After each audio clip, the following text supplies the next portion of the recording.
Michael and Tanya Trotter, the War and Treaty. Welcome to Biscuits and Jam. Thank you. Good morning. It is so great to see y'all and great to have you here. I'm a big fan. I've been following you guys for a while now, and I'm just amazed by what you're doing. The new album is just incredible. It's so great. And I'm excited to talk about that. It's great to have y'all here. Where am I reaching you guys right now? We are home. We're right outside of Nashville, so we're home, working from home today. And how long have you guys been in Nashville? Well, we moved here in 2017. Okay. So Yeah. does it feel like home now? Yes. Yeah. Yes, definitely. Well, it's great to have you right up the road. And you have so much going on, but the big news is you've got this new album out called Plus One. And it's just, it's a real powerhouse record. I mean, it's just, it's kind of mind blowing. There's so many songs on it, and there's so much energy and heart and soul kind of pouring out of every single song. I'm just curious, what felt different about making this record from your others? Different. I think we've been here for a while, and we've been, touring and doing music our way for a very long time, and we still do it our way, but we kind of opened ourselves up to when people say things like, "Oh, we haven't heard you on the radio," or things like that. We kind of crafted some songs that do fit the genre of music that's kind of been claiming us, over the last year and a half or 2 years. So we wanted to stay true to who we are and just expound on our love for country music. We've always had the roots of country music in everything we've done. With our first record, we had Emmylou Harris on the record, and Sam Bush and Buddy Miller produced it. And so we've always had country influences in a lot of the things we've done. Even the last record we did, we had Yesterday's Burn on it, which has a very traditional country sound. So we just added more of a, I wouldn't say commercial sound to what we do, but we just expounded on what if, you added soul music and the things that we grew up listening to country radio. What could that possibly sound like? I would agree with Tanya. Mm-hmm. I think that the other thing is lyrical content. I think that we had a little bit more conversations this time around within ourselves, and with others. So opening up the Warren Treaty to co-writes like Miranda Lambert or John and Randall and Jesse Alexander or Kendall Marvel or Jesse Frazier, opening up to other perspectives, just making sure that we're being truthful in a truth moment. Country music is all about three chords and the truth. Well, what people don't understand is three chords are three chords. Truth is truth. So what three chords are the Warren Treaty playing, and what truth are we telling? So we have a lot of songs on there that deal with our truth, and the truth about matters. And so I think that's the difference maker. Well, you talk about country music, and y'all are very much a part of the country music world right now, but it's also so unique. I mean, your sound is very unique. It's not like anything else out there. I mean, there's all this kind of gospel, and there's the organ in there coming through in a lot of songs, and there's the blues, and there's soul, and there's a mix of so many different sounds. It seems to me like you guys are doing something that really sort of defies genre. The intentionality is there. I was watching an old interview of Johnny Cash on the Johnny Carson show, and that interview was just going everywhere. Mm-hmm. And it started off how Johnny Cash bought Johnny Carson's old television, not television, old House. Yeah. house, Mm-hmm. and then for less than $50,000, and now it's worth $200,000 in their day, and then Johnny Carson took an interesting turn and asked Johnny Cash about the music, country, folk, blues. And then he said, and how all of it started gospel. It was birthed out of a gospel influence. If you go and listen to the late great Bill Monroe, he speaks about how bluegrass developed, and people like to say, well, he took the blues and the jazz elements and the Appalachia, but no, it began from a young man going and getting lessons from a young Baptist parishioner. So a lot of the Baptist gospel shout elements are in bluegrass and vice versa. So it's just people have been putting these lines in music to separate them to get better sales, but music is music, and what the War and Treaty is here to do is we're just here to blur the lines, and we're here to tell the truth. This is our truth. Our truth sometimes sounds like R&B, it sounds like soul, it sounds like country, sounds like jazz, blues, rock and roll, rap. It sounds like it all, but at the very core of it is the gospel truth coming out of our souls, out of our belly, out of the depths of our feet, and coming on out for salvation purposes. Absolutely. I hear that coming through in everything y'all do. And it just sounds like nobody else that I can think of. There was something really cool about this album. If I'm not mistaken, you recorded it in Alabama at Fame Studios in Muscle Shoals, which is, this is a legendary place where, Aretha recorded songs there, Wilson Pickett, more recently, I think Jason Isbell recorded there. Talk to me about that place and what it meant to y'all to record this at Fame. I think, there's something about nostalgia. There's something about going back to where things were created and the energy that was in that room, And so when we decided to record the record, and of course we were doing a record that was leaning more into the countryside, we thought it would be a great idea to go there because so many of our heroes have Wilson Pickett, have produced some incredible records there. And then, the family of Fame, they're like our family. They welcomed us with open arms. We loved Engineer West working there. Rick, we just had a really great time every time we've gone there. And prior to us recording there, they were doing, I guess it was the anniversary for Fame, and we went, and Michael had an opportunity to perform, to play on the piano that Aretha Franklin played on, which isn't always in the studio. So, go figure, you get to play on the same piano as the Queen. So we did that, and we recorded 2 songs from some of the songs she's recorded for that particular anniversary. And so to go back there with our own album and to be able to record our records and feel the spirit in the room. There were days I would go in the booth and just not know what was going to happen. We recorded 3 songs, sorry about that. And I would go into the booth and not know what's going to happen. And then I would just have to trust the energy that was in that room. And you can feel it. Yeah. You start suspending your own thoughts and how you think the record should come out, and the creativity takes over. And I believe, some people don't believe in that kind of thing, but I believe that the spirit in that room just takes over, and the song becomes what it's supposed to become, regardless of how you've rehearsed it, We recorded Do Right Woman. Mm-hmm. We recorded Walk a Mile in My Shoes.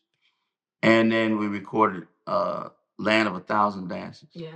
And Do Right Woman, was that recorded there originally? Didn't Aretha record that there originally? Yeah. Yep. All those songs, all 3 were done there originally. And that's the piano that Tanya is referencing. And, it was quite intimidating to be sitting there in front of Spooner playing and David Hood and all those guys. But oh, that's great. That's great. Well, y'all, I want to come back to the album in a second, but I want to hear just a little bit about where you grew up. And Tanya, I'll start with you. I think you grew up around D.C. Is that right? Yes, I did. I grew up in Washington, D.C., and then moved to Prince George's County, my elementary years. And my dad was from New Bern, North Carolina, so I spent my summers there. And my mother is from Panama, and they actually met while my dad was in the service over in the Panama Canal. So DC was a plethora of different sounds in music. You know, I was involved in the classical music community as well as the gospel community and in the R&B community. I was just telling someone earlier that a lot of the people that I grew up with, surprisingly, all of them became like really big R&B singers, you know, but they were my friends that would come over to my house. Genuine, Tank, Johnny Gill, you know, Stacey Lattimer. So they were all older than me. So I had these people to look up to in the music industry. They were friends of my brother. So and then I had my church, you know, Genovia Jeter and Glenn Jones. Julius Cheeks was a famous singer in the Washington, D.C. area. So I grew up with a lot of gospel influences just in my church. I mean, alone, we had our own version of Aretha Franklin right in my church. I mean, And tell me about that, Tanya. What yeah, did that kind of feel like? I mean, you go in there on a Sunday or a Wednesday, you know, or whatever day it was, and what did it look and feel like in the church? What were you hearing? I can remember when I was 8 years old, and I'm sorry, I had to be 4 because my brother was 8 and he was a soloist, the big soloist at the church. He was 8 years old, just tearing up the church. Oh, he And I can sing remember too. watching, yeah. And I remember watching him make everybody just fall out and cry with his voice. I mean, the people that he was singing a song called Be Grateful. And I went home, Walter Hawkins. I went home and I told my mom I had to be 4 or 5. I was like, I want to do that. Whatever he did to make the people feel like that, I want to do that. And that set me on a path because it was electrifying. I mean, to hear not just my brother, but every soloist that got up in my church to sing, they were like, they belong on the radio, you know, but they were doing this for God, you know, and it was, they performed, and I don't mean to say perform, but they gave it their all. I mean, we had Joe Lewis in our church, who was our James Brown. You know, he would sing until he sweat his jacket off, and then he'd halfway rip off his shirt in the middle of a song. So I'm like, this is like better than watching the Apollo. It was fantastic. It was a lesson that I could never get going into a school or reading a book. It was front row seat to the people who would never quote unquote make it, but they were giving it 1,000%. And I think that was one of the reasons why I know that was one of the reasons why I wanted to do music. And you could tell people were feeling it in the room. Yeah. Oh my goodness. It was not just feeling it, it was a healing too. You Yeah. know, you watch people come in one way and then you saw them at the end of the service leave out a different way. So someone would come in looking sad, and as a child, you know, you're paying attention to these things, and then you would see the same deaconess or church member walk out speaking to everyone and so full of joy, you know. So I saw very early on that I wanted to make people feel like that. Whatever changed them from being sad to happy, that's how I translated as a child. I was like, I want to do that. That's it. And Michael, what about you? Did you grow up going to the church? You got family from Alabama, but also Michigan, right? Well, my journey is through the church as well. And my journey begins in Cleveland, Ohio. And my church is not a normal situation. So Tanya grew up in the Black Baptist church. I grew up in the Black Seventh-day Adventist church. So while she was shouting and tearing up the rugs on Sunday, I was in there doing vespers and singing harmonies on Saturday, which is our Sabbath. My heroes walked right out of the bedroom into my living room. My mother uh, and all of her sisters and my grandmother, my mom's mom, were singers in our church. Um, in fact, my mom had a singing group called the Orr Sisters, which is her and her siblings. She had 4 sisters. One of them is no longer with us. God rest Aunt Rhonda. My granny was the piano player. Um, and God rest Granny Juanita Orr. And then on my father's side is my uncle Zelbert, who I attribute um, most of my musical knowledge to. Um, and my uncle was a singer and a keyboard organist for the same church. Our church was filled with prominent singers from Pastor Wintley Phipps all the way to the prominent a cappella group that we know as Take Six. All those guys are Seventh-day Adventists. The TV show Amen with Sherman Hemsley and Clifton Davis came out of our church, an Adventist church, and so um, they were very strict on harmonies and uh, and hymns and learning the hymns and learning the stories about the hymns and why they were it's so important. Um, and I was very interested in choir and very interested in duets and that kind of thing. And so that's how I was. I was just singing in church and around 2001, all the singing stopped because my girlfriend and I at the time had a little baby girl, and now it's time to get real about it. And so I joined the military to escape childhood dreams and get into some reality. And somehow music found me there as well.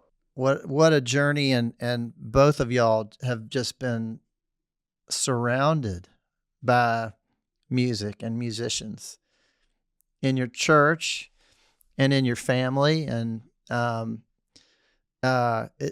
it's really remarkable. Michael, was there a hymn that stuck with you or that stood out or that you really kind of latched onto? Absolutely. In fact, um, all of the hymns, um, I can't even think of the hymns without wanting to shed a tear because it meant so much to me, to my spirituality, my journey in life. And even when I couldn't find a song, I always could find a hymn. Um, but one of the most important hymns to me is a hymn entitled There Is a Fountain that my mom sings so beautifully. There is a fountain filled with blood drawn from Emmanuel's veins, and sinners plunge beneath that flood, lose all their guilty stains. Mm. It's so country, it's so Western, it's so cultured, but the true evidence of hope is inside of that hymn. So that hymn is I find myself humming it very often, and also one that's more contemporary in music is the hymn "What a Friend We Have in Jesus." Mm. Well, y'all may have a gospel album in your future. That'd be great. Yeah. Absolutely. I think it's important too. I mean, especially if you're an American artist, I believe it's your duty to talk about your faith journey. I don't think, and forgive me for being a little bit one sided, but I think that the American um, journey through faith and spirituality is a very unique one in contrast to other countries. I believe that because this country's borders are so open and is so open to receiving all kinds of travelers, to be able to speak on their religious experience from a dictatorship. It's not necessarily a choice in so many countries. It's like you must believe this. But here, most people find faith in very difficult times. Most people find faith in the bottom of the pit. the bottom of the barrel. They find spirituality is like the aftermath to faith. And I think that's unique. I think it's very unique that we have all these different churches. Like, Ty and I look alike in skin and culture, but when you start to dissect us, again, there's two different days here. You're talking about Sabbath, Saturday, you're talking about Sunday, and and the different styles. In my church, we weren't allowed to have drums. This is a black Seventh-day Adventist church, and me telling you, they don't have drums in that church. So you discovered drums and you were like, wow. It's just so insane. I mean, but again, faith and spirituality finds its way in everything we as Americans do. It finds our way in our currency. It finds its way in our politics. It finds our way in cinema. It finds its way in so many aspects of our lives. Michael, you mentioned the military being a big part of your journey, and you're an Army veteran. You went into the military in the early 2000s. Is that right? Yep, 2003. A lot of your colleagues now, and a lot of the country stars who are out there, a lot of the people in the music world were playing in bars and trying to make it in Nashville or elsewhere. And you were serving your country in Iraq, I think, and Germany. Yep. Just tell me about that and the role that played in your musical journey. It created me and created my why. It provided me an exit from the pain and the realities of war and an entrance into purpose. I started writing songs in war about the fallen, and that journey led me to a lot of my focal point this year, which is my love for my wife and what she was able to do as a caretaker. I think that we all know what war does. We fantasize about war, and we know, even when we think we don't, we know. But what we don't know is about the post. So I have PTSD, post-traumatic stress disorder. And the hero in this is Tanya. Roll up her sleeves. I mean, if you look at my wife, you see her beautiful earrings, her face, his makeup, and see her on stage and her hair and all the things. But in order for Tanya to hear my military story, she had to unadorn herself and just get face to face in the trenches, in the dirt, in the dust, in the foxhole with me and hear my journey and then say, I can love that. And that is what I'm most excited about. The fact that I'm able to sit here and talk about the fallen and talk about how I wrote those songs and how I wasn't trying to write those songs for a musical career, but I was trying to write those songs to bring some sort of serenity and peace and resolution to my battle buddies, and how it's sustaining me even now. Tanya, you've been through some tough times yourself. It hasn't all been roses for you. And I'm wondering, when you are writing music, performing music, especially on this record, do you return to some of those times? I think it's important to.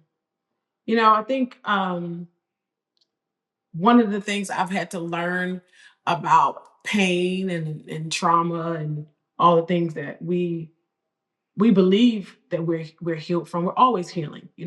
Every day is an opportunity to heal. I think you there's a subconscious and you kind of put it in the back of your mind, but there are things that may trigger whatever pain or trauma you've gone through. And I just happen to be gifted by God to have the gift of music, which is my vehicle for healing. It's the vehicle that God gave me to, at any moment I could tap into it.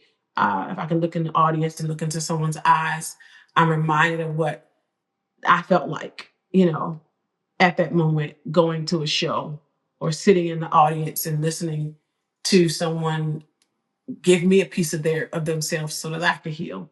I remember, and I know what that looks like. I know what it feels like. So it's easy to tap in. And when you're with, when like with Michael, who is so open and vulnerable about his journey and his pain and his trauma.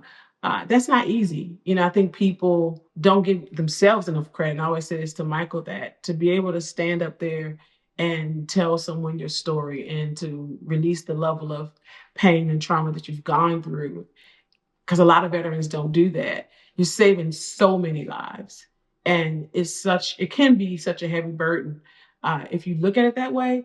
But then you just have to look at it as your vehicle. Your vehicle for, like, we have a song, 5 More Minutes. There are many people that come up to us and they say things like, "I was going to take my life before I came to this show." Mm. I mean, what power you have as an artist to be able to tap into that little moment of that you can remember or reflect on, where you almost gave up, where you almost committed suicide, or where you almost let it go, and you have that 3-minute song that can save somebody's life. That is one of the most powerful gifts. You're a doctor. You're in surgery when you're on stage. You have your voice is that instrument that could save a life. And I think it's important for every artist, whatever they go through, to tap into that. Remember. Your voice saves life. Oh, thank you, sweet. Your voice. To remember, what it felt like to go through that. And I never want to forget any pain that I've experienced. I don't want to live in it, and I don't want the pain to dictate my decisions, but I never want to forget it. I always want to have the ability to tap in and be reminded of what it felt like. Well, so much of your music now is about joy and hope and exuberance and love and feeling good. And I saw, I think it was a few months ago, might have been close to a year ago now, but you were on The View, and you were doing the song Joyful, Joyful from Sister Act 2, which was a big moment in your career. I mean, that had to be a major launch pad for you. And to come back and revisit that song with that group of people, with all the cast, and with Whoopi Goldberg. Talk to me about that and what that was like for you to kind of look back at that movie from 31 years ago. The mere fact you say 31 years, I must have been singing at 1 year old when I did the movie, right? It was mind blowing. I mean, I didn't realize when I walked into that building and all of I call them my classmates. We still have a thread now. We're all on the text messaging each other all the time, baby pictures, and some of them are grandparents and all that stuff. I couldn't believe how it just took me right back to when I was that 16, 17-year-old kid. It felt like we were auditioning or we were on set all over again, and we were all crying, we were all excited. And then to see Whoopi, just as excited as we were, and to remember all those memories that I was able to they just flooded. As soon as I saw her face, and she was crying and we were crying, and it's just really so hard to put into words how that made me feel, and how just being around my classmates made me feel. But I was reminded of the beauty of Whoopi Goldberg, the joy that she gave all of us when we were on that set, and the joy that she gave us when we did The View. It was no different. She was very vulnerable and she was very open, and everyone had the same story about her. We had never sat down to talk about the things Whoopi did behind closed doors or behind the scenes. But when we did, we were like, "Oh my gosh, she did that to you too. Oh my goodness, she was that great to you too." We were all just laughing about it. We were like, so she was working on all of us doing the same thing at the same time, and none of us knew it. She was always building us up, and I get teary-eyed just think about it now, of how special that moment is and was and will always be in my life. I really do.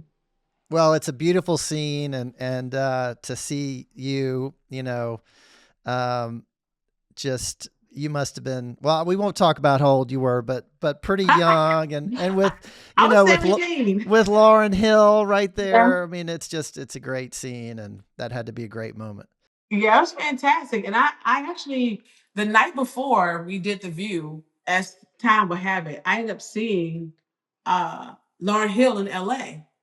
She was winning an award for Miss Education of Lauryn Hill. I guess she was getting inducted to one of the grant for songwriter or something like that.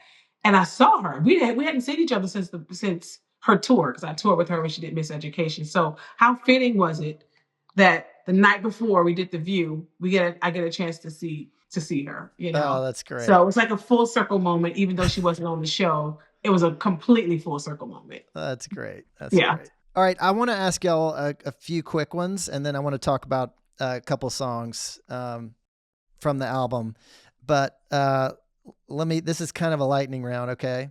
Who's an artist that you'd like to collaborate with, and why? Okay, you want to go first? You go first. It's a lightning round. So okay, so you want me to go first? You go first. Okay, an artist I would love to collaborate with, Michael Bublé. Oh, you took mine. He took my Michael Bublé. Okay, that's a good one. I'm gonna say. You can say the same. We can say the same artist. Yeah. Okay, I'm gonna say Adele. Oh, who cares? All right, this is an important one. Who's the best cook in the Trotter house, and what's their best dish? Michael Trotter Jr. He is. I could just strangle him because I was. Can't you tell? And he just started all this fancy cooking. Not only does he cook, I have to send you a video. He plates everything. I mean, like, who does that? And there's no one special meal. The kids don't even want to eat my food anymore. I made something recently that is really interesting. I took two different cuisines. I took like an Asian beef and mixed it with Mexican taco. Oh. Okay. So good. It was awesome. My stomach's growling right now. It was an Asian taco. I mean, it was really cool. It was really good. And funny story, fast round.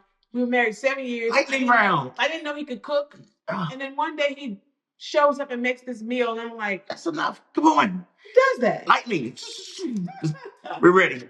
Next. Okay, what's the hardest part about being married to your bandmate? Time. Being on time. No. It's time. It's time. It's being on time. Lightning. All right, last one. What's a Southern food that you love? Macaroni and cheese. Mac and cheese. Mac and cheese. Yeah. All right, I love it. Okay, let's talk about the album, guys. So there's a song on the album that you guys just released, and it's called Carried Away. And it starts off really slow, kind of quiet, and it completely catches you by surprise because it builds and builds. And I mean, it's kind of a powerhouse of a song. And by the end of it, it's a long song. By the end of it, you're like, wow, I've been on this journey with this song. I mean, it takes you places. It's so good. Talk to me about how that one came together. Well, I'm glad you said you hit it right on point. Intentionality. Like I said, this album is all about being intentional with your three chords and the truth. And I love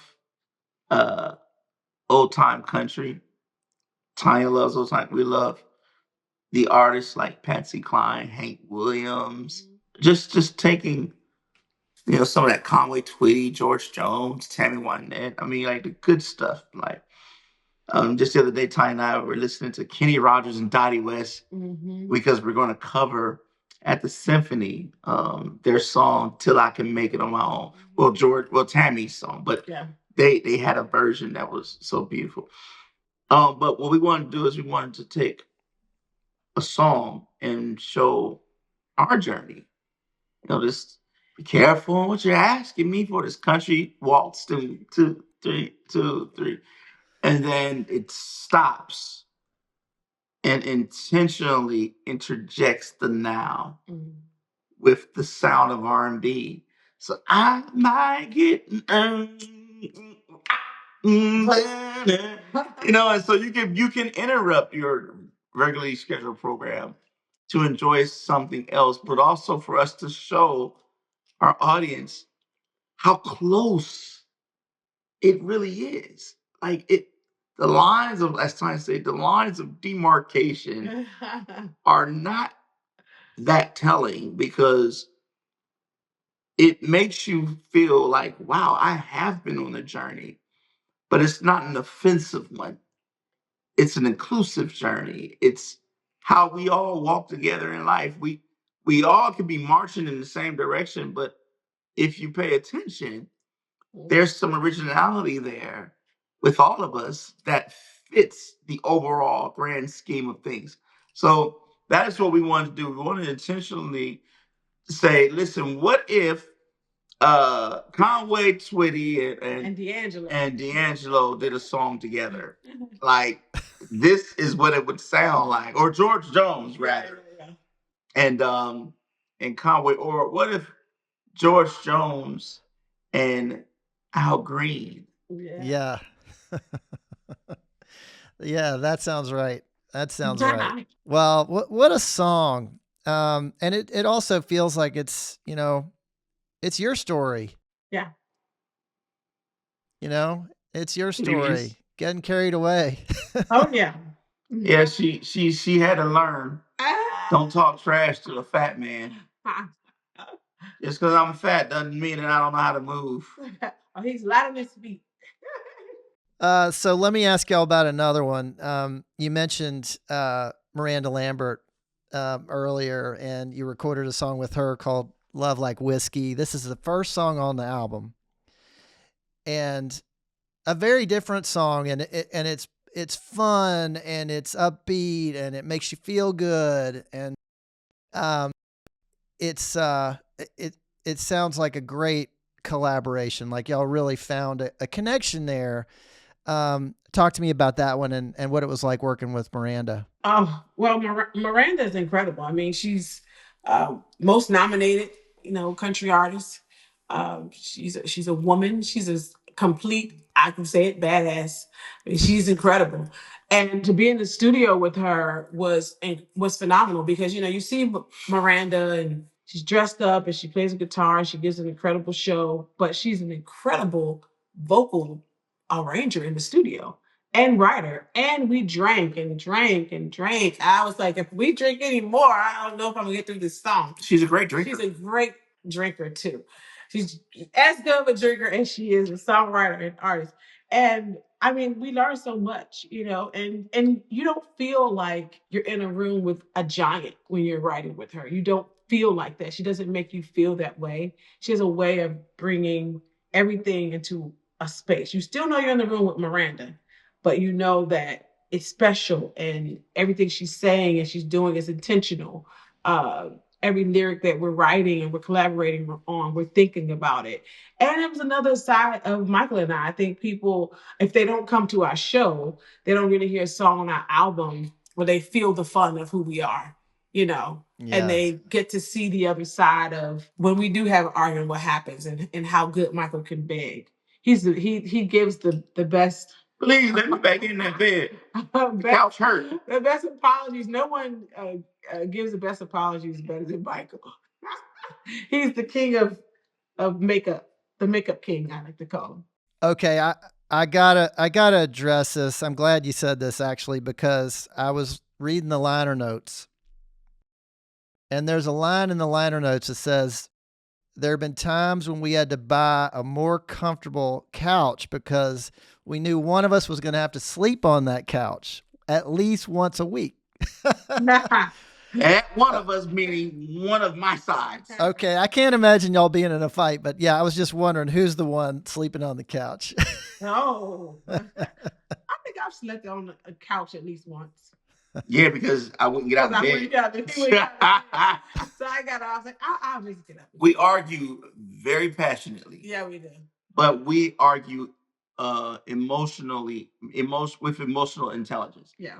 That's something we've been practicing in our marriage, like having emotional intelligence, keeping in the forefront, the person you married. Like, I mean you no harm. Yeah. So if I said something that offended you, could it be that you misinterpreted, misheard?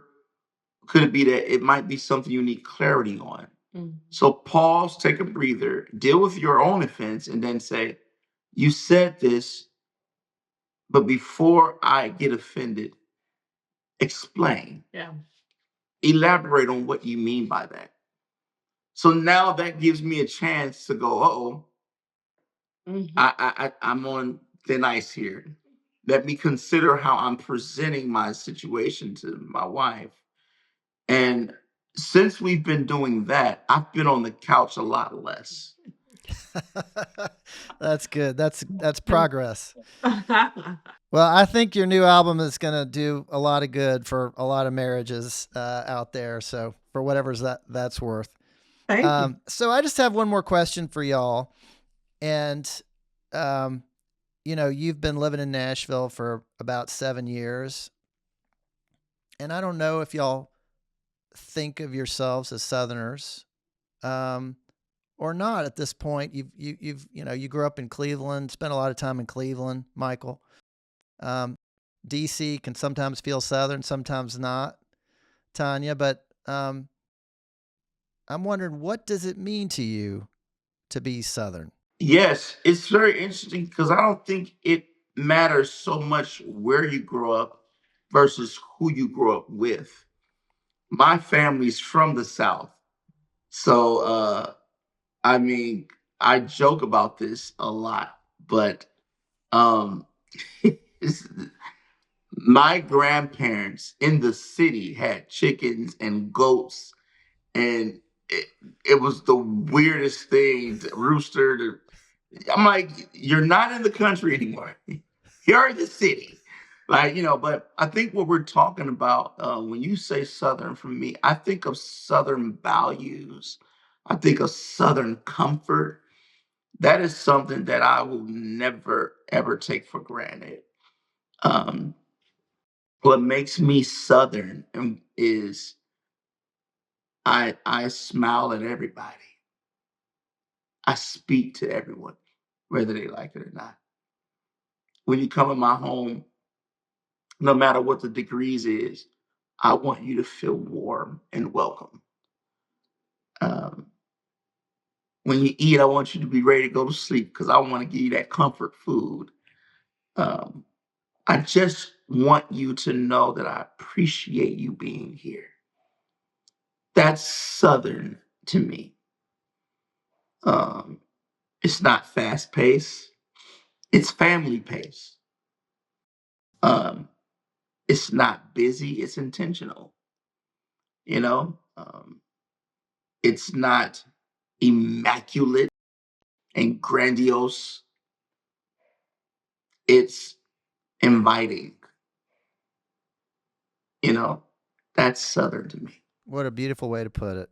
Tanya, what about you? I would say it's comfort and it's love. My dad is from New Bern, North Carolina. All my family still live there. And when I was younger, my grandparents, which they still have, they're no longer with us, but they had a farm.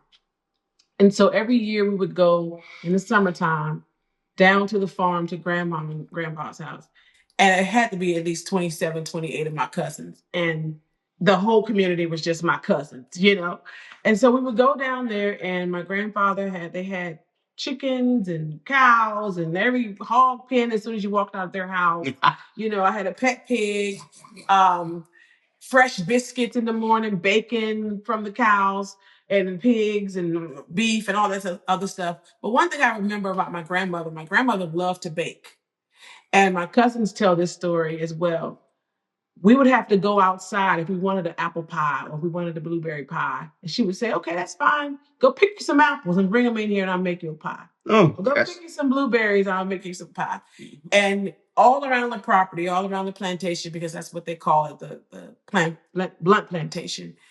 You didn't have to go to the grocery store because there was a fruit of your choice, a fruit tree all around. There was cabbage and there was collard greens. She raised everything, corn and rice and everything. And the one thing I remember every time my parents would drop me off coming from DC was this feeling of comfort and love. And all of my family members, aunties and uncles had double wides on this land. And you could go in and out of their house, except one, my Aunt Rachel, you couldn't go in her house. She didn't like to have a bunch of kids in her house. But you can go in and out barefoot, running up and down, the farmland. And there was a sense of love that I always felt.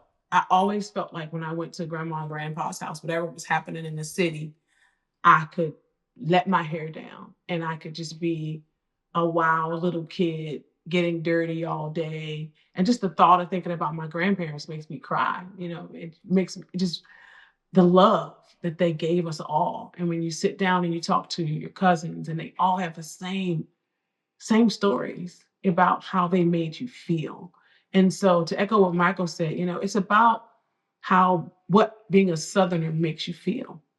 And it is a sense of comfort and a sense of love that I believe that's what makes me Southern, is that. Well, Michael and Tanya Trotter, it is a delight to have you guys on here. The War and Treaty. And by the way, y'all are the first episode of Biscuits and Jam of the new season. So wonderful. That's a special. Thanks. This is a special one. And just congrats on the Grammy nominations and ACMs and CMAs and every other thing you guys have going on, and the new album. I think it's going to be a great year for y'all. And thanks for being on Biscuits and Jam. Oh, thanks for thank having you so us. much for having us. We Thank you. appreciate it.